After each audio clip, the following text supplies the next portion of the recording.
Hello ratbags, it's Jade, welcome to the Survival Show. Today we've got brand new news and release dates for the Survivalists. Yes, this game is coming out and we've got release date at last. Rune 2 has got a huge update that's gone live and it looks to be really improving this game. It was an absolute cluster truck when it launched last year, but it seems to have massively gone through some big changes, a new development team behind it, and they really are maybe trying to get this game back to where it should be. Going through that stuff, also Citadel Forge with Fire, brand new content, a brand new map maybe, new creatures to tame. Icarus, that DAYZ creator game, you know Dean Hall, he's made a new space survival game and it's going to be talking about it this weekend at a PAX Online event, so hopefully we'll get some news about when it's going to possibly release. We've also got some news about Grounded Hotfix that went live last night, Last Oasis, more updates to improve that game too, and Pray for the Gods. Coming very soon, hopefully they've got another new update after a good few months of silence, improving this Shadow Colossus survival game.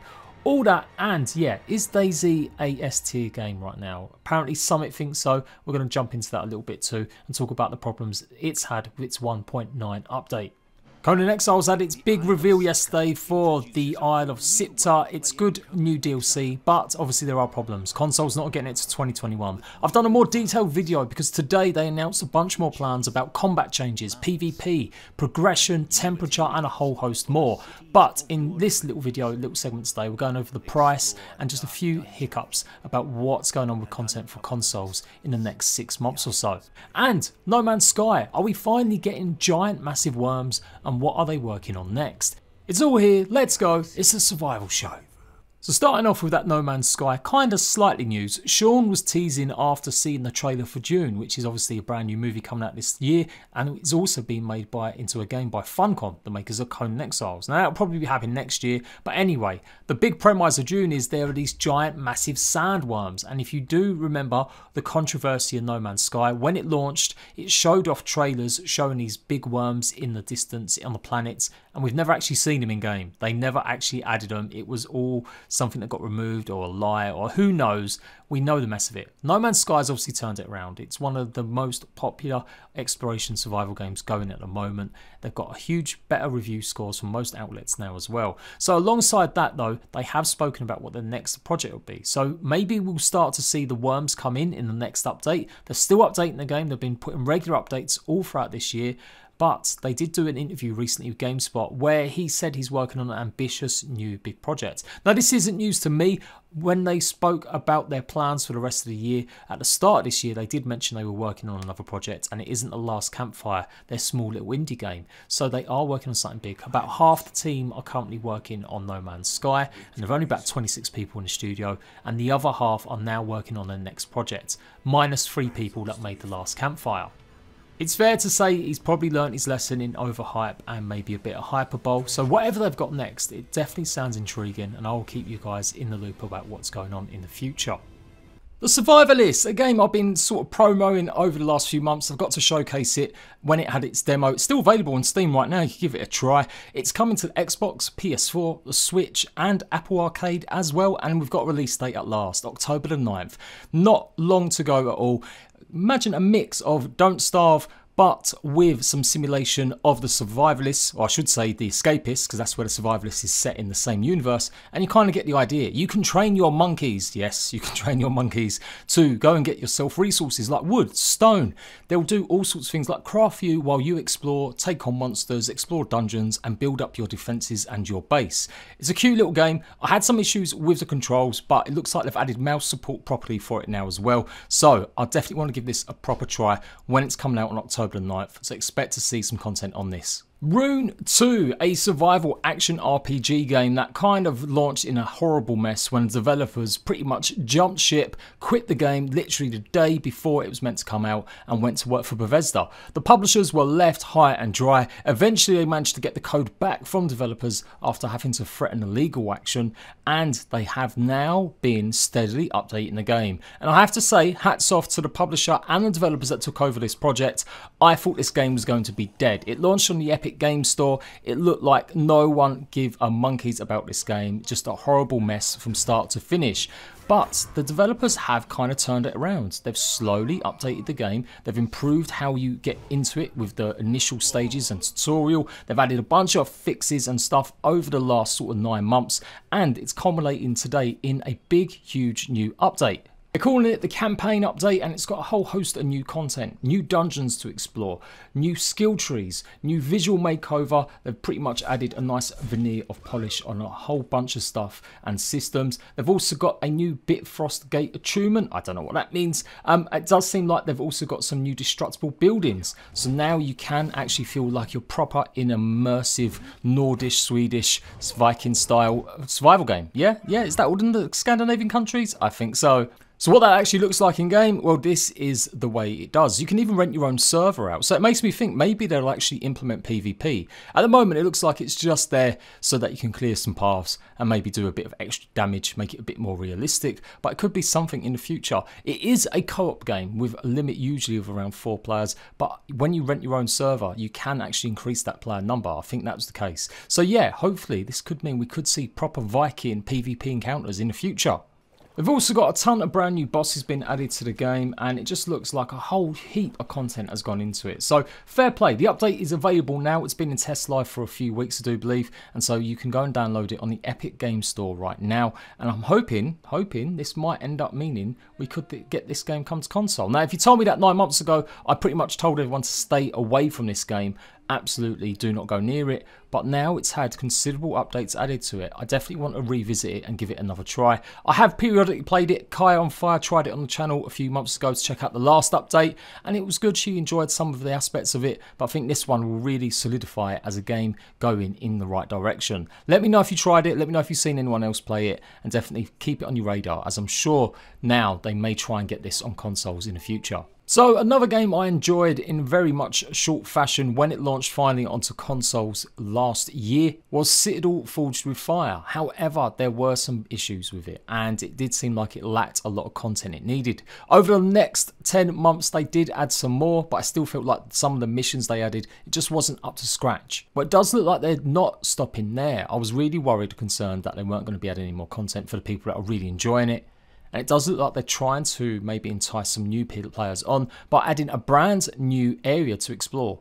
Citadel Fall 2020 roadmap was published yesterday, stating just simply all new content coming to Citadel, a brand new world. It's been rumoured of a far off land similar to our own, calling for the bravest wizards and mages to traverse this unknown world seeping in mystery. What we know about Icarus just may be flipped upside down, as rules here have no boundaries. Stay tuned. They're also saying that they're going to have new tames and creature storage. It looks like they're going down the Pokemon route, and you may be able to pack up your creatures in pods, a la like Ark Survival Evolved and their cryopods. It'd be really interesting to see this. It had some good aspects. It didn't have the grind, well, not the complete grind of survival. You didn't have to worry about food and water other than helping get some extra buffs. But it was hugely grindy getting the base materials you needed to get substantial base, particularly on PvP. But for a magical set game with PvP, it is pretty much the only one of its kind on consoles right now. Typically though, it will be coming to PC first and then Xbox and PS4 a little while later.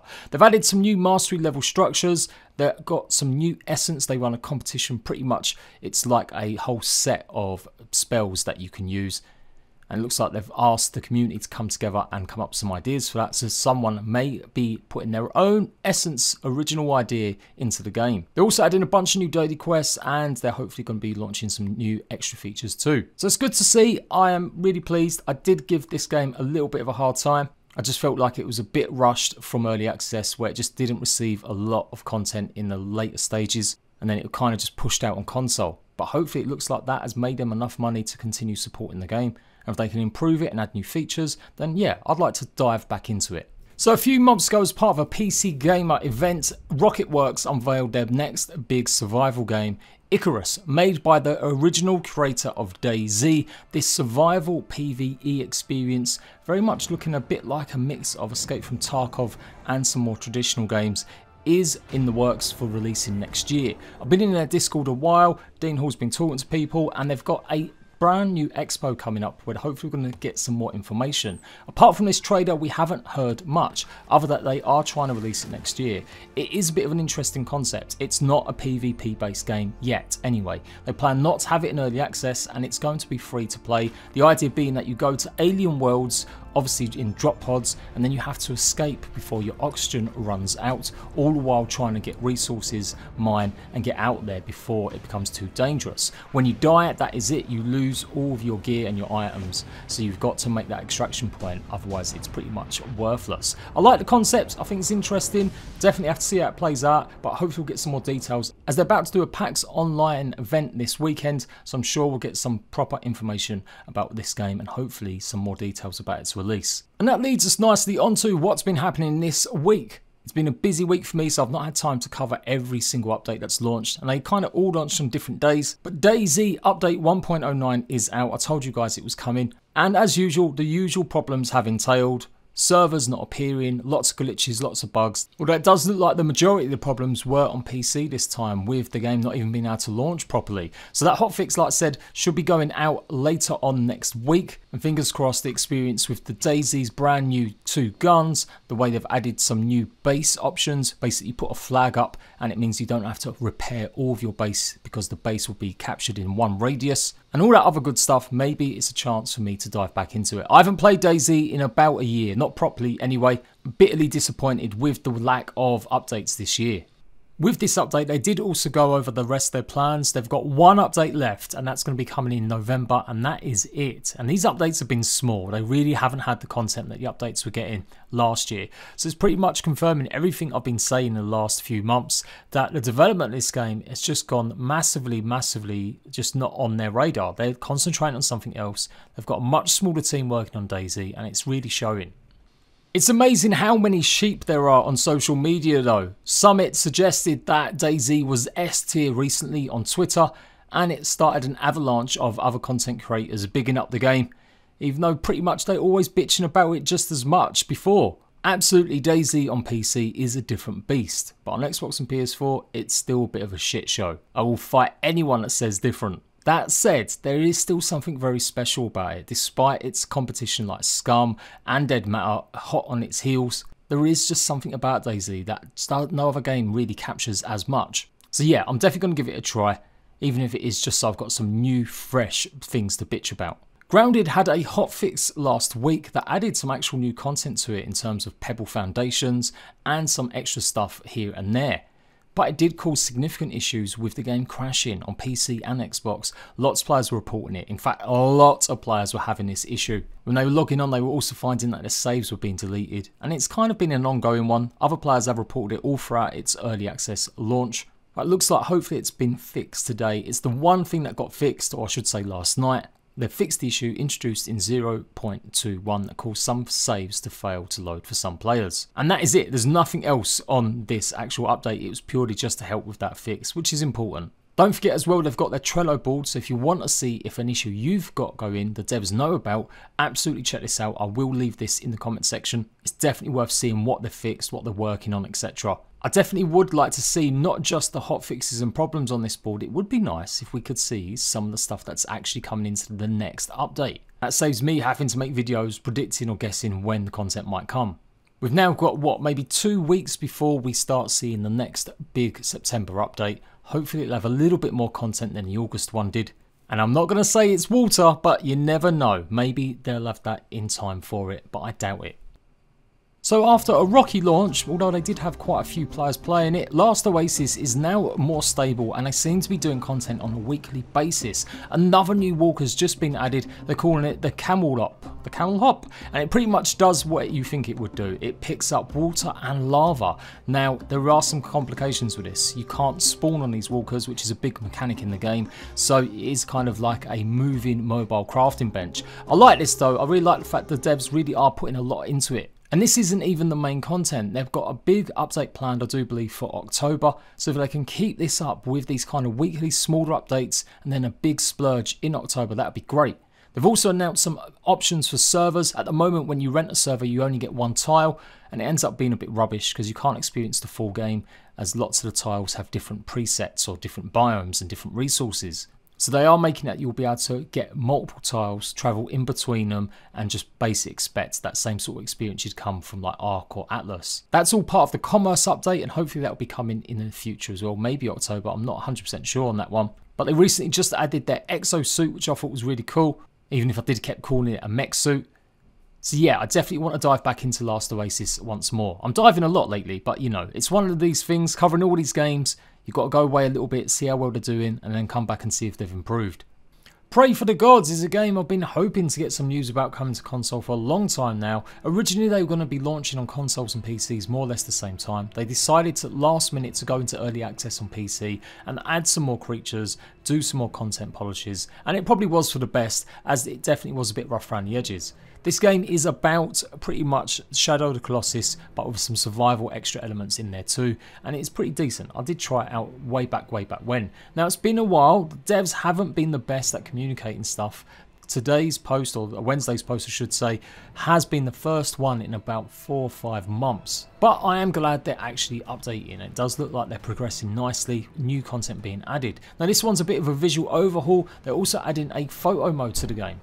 I nearly want to do the meme like, you know, nobody asked for this, and the devs, yeah, we'll add a photo mode, but I guess it is for some people. The game does look gorgeous in some spots, and so maybe they really did want to show it off a little bit more for players. They've also got a brand new stats page as well. Boss timers, so you know exactly how long you've got to take on the huge, gigantic bosses in the game. And they've changed a lot of the character items and made it look just a lot nicer in terms of armor and the textures. They've got lots of filters as well, so if you want a bit more moodiness, you can set it all to sort of color tones. And you can even go ahead and increase a bunch of optimizations for your PC at least. Anyway, increasing the fur. All in all, this is kind of the standard stuff that maybe should have been there from the start for some of it, but it's good to see they're really adding it all in now. They've got a new map update as well. So it's a new way of looking at the map. It looks pretty expansive. And then they finished off with saying that as they work towards their 1.0 release, there's a couple things left they want to get into the game. Obviously, there are the last 2 bosses, which are now in production, but we're also focused on some additional content and polish that will help out the game when we think it needs it. So maybe not this year. I'm judging by the looks of this. We still won't see this game released fully until the start of 2021. But they did say they would try and bring it to Xbox and PlayStation as well. So hopefully they've done enough, and yeah, we should see this appear on consoles next year. And just the briefest of breakdowns, more details in that separate video, but Conan Exiles price for the new DLC when it's fully out of early access is going to be $40, so around £34. In early access it's going to be $19 or $19.99. Obviously when it comes to console it will be that £34, that $40. There's no early access period for console. We still have no release date other than early 2021, and yeah, they've got big changes happening, but them changes aren't going to be happening for consoles until we get the Scepter update. And this is a big letdown again after the news yesterday, which was great that we're getting new content, don't get me wrong, but it is still just a bit rubbish. We're going to have to wait so long for consoles. It just is not great. And all the content that we're hoping, like balance changes, PvP changes, if none of that gets put into console between now and that release, it goes like a whole year where the game just hasn't had some decent content on Xbox and PS4. I'm hopeful the devs will change their mind on that. I'm sure there's going to be some bug fixes, but I would like to see some of these changes being implemented on console before the DLC expansion release next year. Go and check out the rest of that video though for more details, talking about the changes to combat as well as the temperature effects and progression. And to finish off with Immortals Fenyx Rising, I got exclusive access to this game alongside some other creators as part of the Ubi Forward event, so big shout out to Ubisoft for that. It's an open world RPG game, very much like Breath of the Wild, but a lot more puzzles, decent combat as well, so hopefully this is going to be coming out. In fact, I do know when it's coming out. It's coming out December the 3rd, we can say that now. December the 3rd, I'm going to be all over this. It's going to be great timing just at that time. I think there'll be a little bit of a quiet spell with some of the other games already being out for a good few weeks before then, and I'm definitely interested in this one. I've played about 2.5 hours of it, so go and check out my impressions video and some of the other detailed videos I've got incoming. I'll be back next week for more survival news. We've also got big stuff happening with the Conan Exiles stuff, more grounded. We're taking a look at the medieval dynasty next week as well. That's coming out soon. So lots of good stuff coming to the channel. Make sure you subscribe. Make sure you've got notifications on. Come join Discord. Follow me on Twitter. And I'll see you ratbags very soon. Bye-bye.